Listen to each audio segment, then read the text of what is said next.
Ini pertama kali ujung opa orang asing, orang Korea cobain kopi Garut.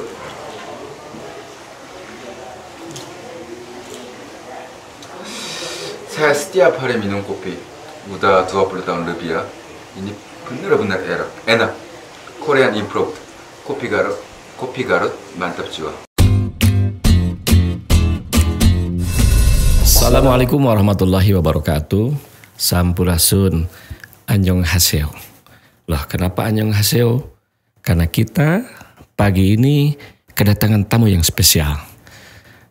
Di sebelah saya ini ada Ujung Opa.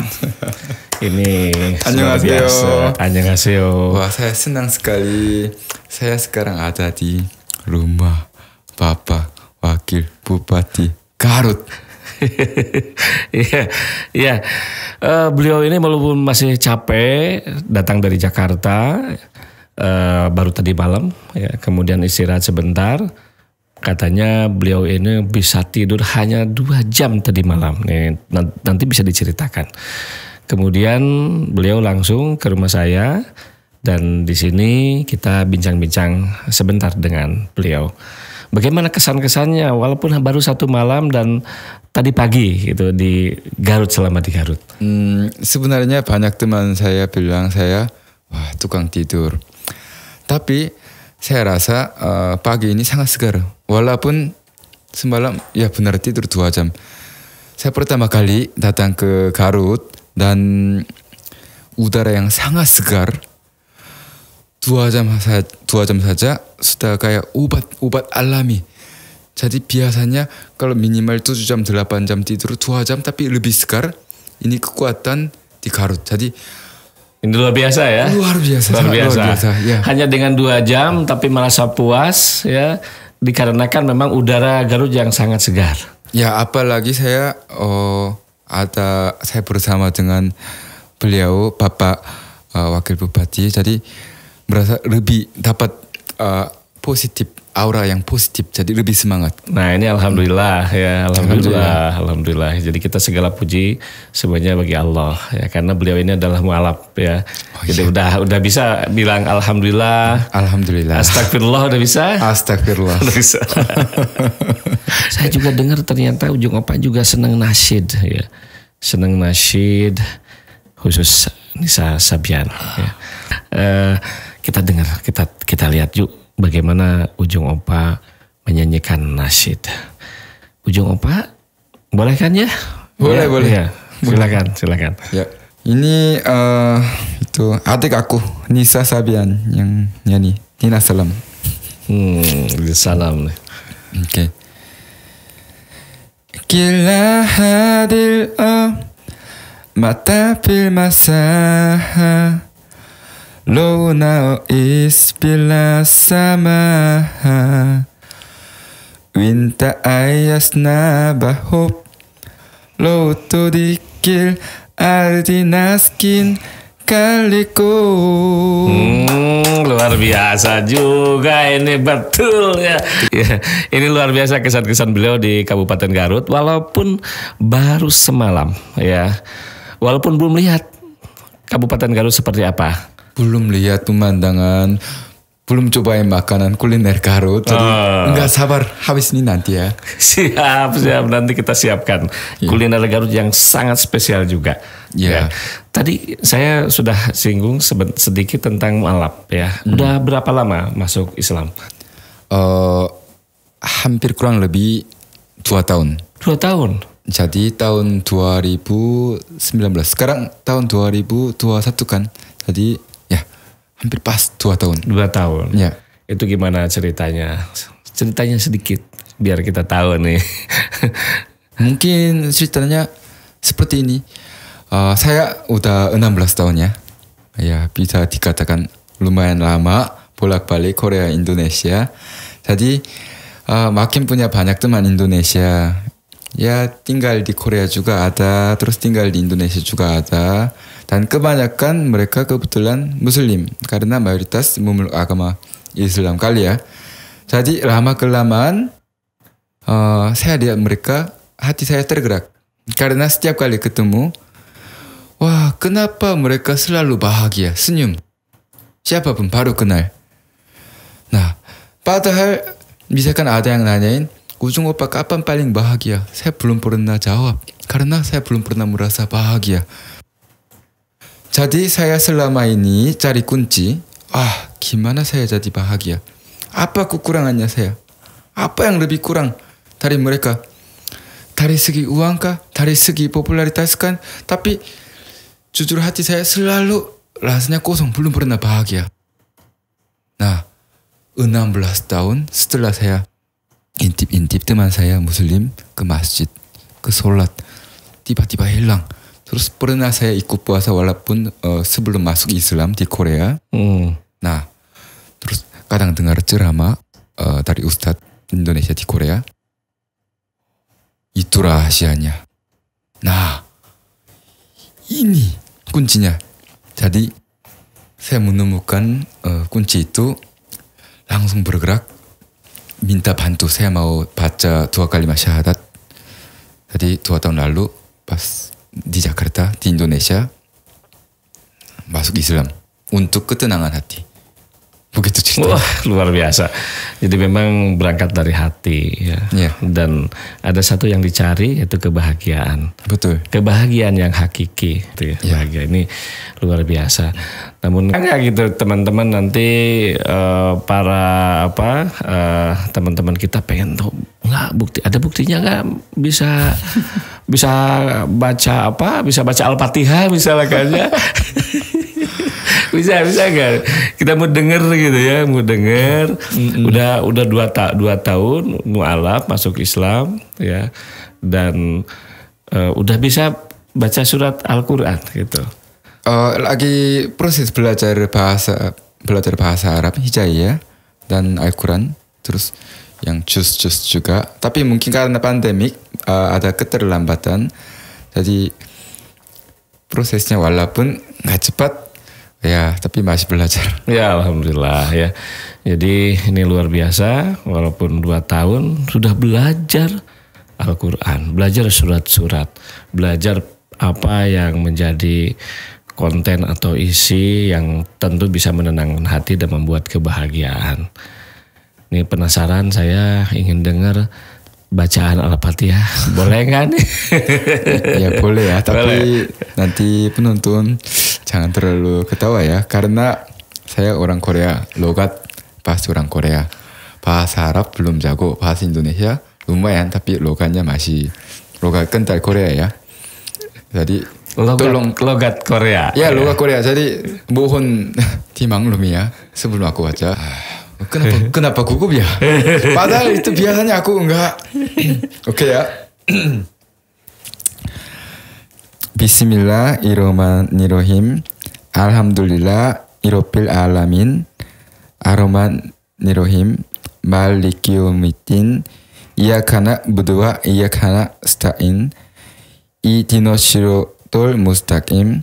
Siratal ladzina an'amta 'alaihim ghairil maghdubi 'alaihim waladdallin. Amin. Alhamdulillah. Ujung Opa kita doakan agar Ujung Opa betul-betul ya bisa membaca ya Al-Quran, Al-Fatihah ya, dan surat-surat yang lain dengan cepat, dengan baik ya. Dan ini luar biasa dengan logat Korea, terasa indah, terasa nyaman juga di hati kita bacaan Al-Fatihah ini. Terima kasih. Jadi malu saya. Luar biasa ini ya. Gini, tadi kita memang sempat ketemu kan tadi sama anak-anak kita, anak-anak muda, ya, anak-anak muda tadi ada yang kesini, dan mereka tuh sangat banyak yang sangat kagum dengan Korea, ya. Mungkin mereka senang dengan drama Korea gitu kan, kemudian dengan K-pop dan boy band dan sebagainya gitu ya. Yeah. Nah, ini kan anak-anak tuh sering jadi cerita gitu ya. Ini gimana gitu ya? Apakah memang itu adalah betul-betul cerminan daripada budaya di Korea ya? Kemudian itu gimana cerita yang sebenarnya gimana sebenarnya? Mungkin para artis K-pop dan budaya Korea itu sangat dibantu dengan zaman digital ini. Jadi bisa dibagi dua era, sebelum YouTube dan setelah YouTube. Jadi sekarang dimanapun, dulu kalau harus lewat TV maupun untuk menonton artis luar negeri lewat TV kabel atau langsung ke tempat ikut konser. Tapi sekarang di rumah sendiri siapapun dan dimanapun bisa menonton dan bisa melihat idolanya. Jadi saya sendiri ya, orang Korea sendiri sangat berasa. Karena saya juga sebelum YouTube-nya booming di dunia ini, saya udah terjun di bidang entertain sebagai penyanyi dangdut dari Korea. Dan sekarang saya disebut sebagai YouTube creator, YouTuber. Nah, itu di Korea sendiri emang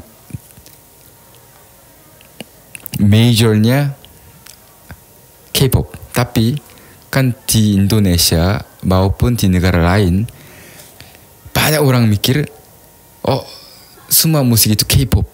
Padahal itu salah satu bagian. Ada banyak jenis. Kayak di Indonesia ada dangdut, di Korea ada trot, terus ada yang genre musik yang lain pop, tapi K-pop juga. Nah, tapi mungkin K-pop itu banyak yang ganteng, terus udah sesuai dengan era ini yang ada dance-nya juga. Banyak yang mikir K-pop itu emang di Korea sendiri juga sangat laris manis K-pop. Tapi saya sendiri lebih mau ingin orang luar negeri, lebih orang Indonesia tahu yang budaya Korea yang lain gitu. Jadi sering saya membuat konten untuk memperkenalkan negara Korea di luar K-pop juga. Yeah. Ini ujung opa dari tadi selalu bilang dangdut Indonesia. Ya mungkin beliau ada ide khusus gitu ya, perhatian khusus kepada dangdut. Atau mungkin beliau ini adalah penyanyi dangdut di Korea gitu. Gimana? Ya, saya satu-satunya yang penyanyi dangdut di Korea. Wah, luar biasa ya. Tapi dangdut itu sudah diidentikan dengan Indonesia? Betul. Justru saya 7 tahun lalu debut di Indonesia sebagai first Korean dangdut singer. Ini penyanyi dangdut pertama Korea. Kita penasaran juga bisa nggak nih nyanyi dangdutnya? Ya, boleh aku pemanasan sebentar.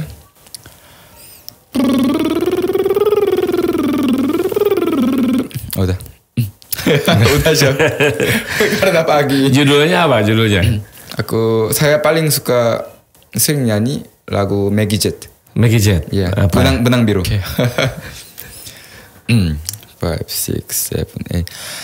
Kalau hanya untuk mengejar laki-laki lain, buat apa sih benang biru kau sulap menjadi kelambu? Ini luar biasa. Ternyata ini logat Korea kalau nyanyi dangdut mirip sekali dengan logat Garut gitu Indonesia. Bagaimana pendapat Bapak? Lumayan? Wah, bukan lumayan lagi. Saya aja nggak bisa gitu. Nanti saya ajarin. Saya yang udah ajarin dangdut sama orang Korea. Itu luar biasa. Ada nggak kira-kira tipsnya seperti apa bisa supaya ini budaya Garut ya? Garut ini kan banyak juga yang menarik gitu yang bisa kita kenalkan. Nah barangkali mudah-mudahan kita juga dari Garut bisa disenangi juga lah Korea. Kira-kira ada potensinya gimana gitu? Jadi dulu beberapa tahun lalu sempat saya ditawarin dari kota goyang. Kenapa kota goyang?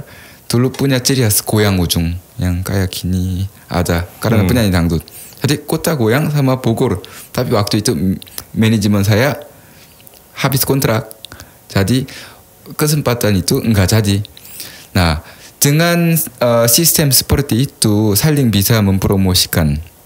Nah, mungkin di Garut justru saya banyak netizen dan fans saya ingin ajak saya sejak dulu. Ayo ke Garut, ayo ke Garut. 16 tahun baru pertama kali saya malu datang.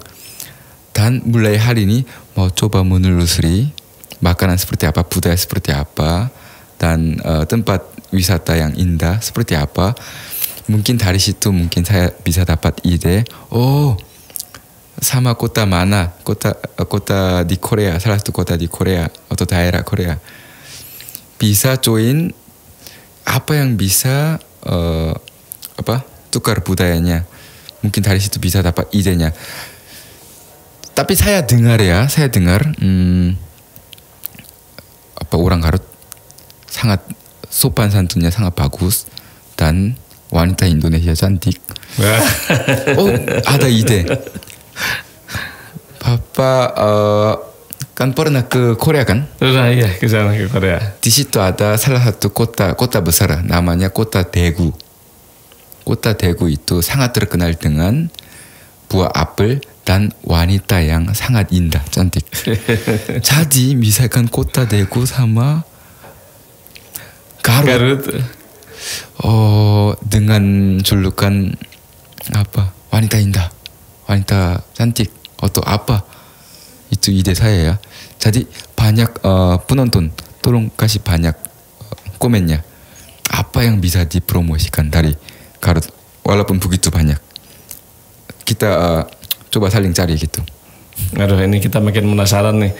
Kayaknya Ujung Opa juga udah penasaran ingin lihat kuliner Garut, merasakan kuliner Garut ya, lihat keindahan wisata-wisata Garut. Betul. Ya, cantik lah gitu ya. Ya. Kemudian juga ingin katakanlah membuat satu konten khusus Garut kelihatannya ya, mau ya nanti untuk dipromosikan ke Korea gitu. Betul. Ada rencana pakai subtitle bahasa Inggris juga biar bukan hanya orang Korea tapi orang asing yang bisa mengerti bahasa Inggris secara keseluruhan bisa tahu tentang Garut. Sekarang kan warga negara Indonesia sekarang ya? Masih Korea? Ya, WNA. Masih WNA. Ya. Ini bisa membantu kita ya untuk mempromosikan Kabupaten Garut khususnya di Korea. Tadi beliau sudah menyandingkan beberapa daerah yang memang mirip-mirip mungkin dengan Garut yang ini bisa tadi digandengkan atau sister city sehingga Garut lebih populer, Garut lebih diminati untuk dijadikan tempat wisata di Kabupaten Garut dan juga belanja di Kabupaten Garut. Saya kira terima kasih Ujung Opa, terima kasih ya. Kita punya tagline-nya dengan cinta hidup menjadi berkah. Cinta hidup jadi berkah. Jadi berkah. Kita bareng ya. Dengan cinta hidup menjadi berkah. Dengan cinta hidup menjadi berkah. Ya, sip. Assalamualaikum warahmatullahi wabarakatuh. Waalaikumsalam.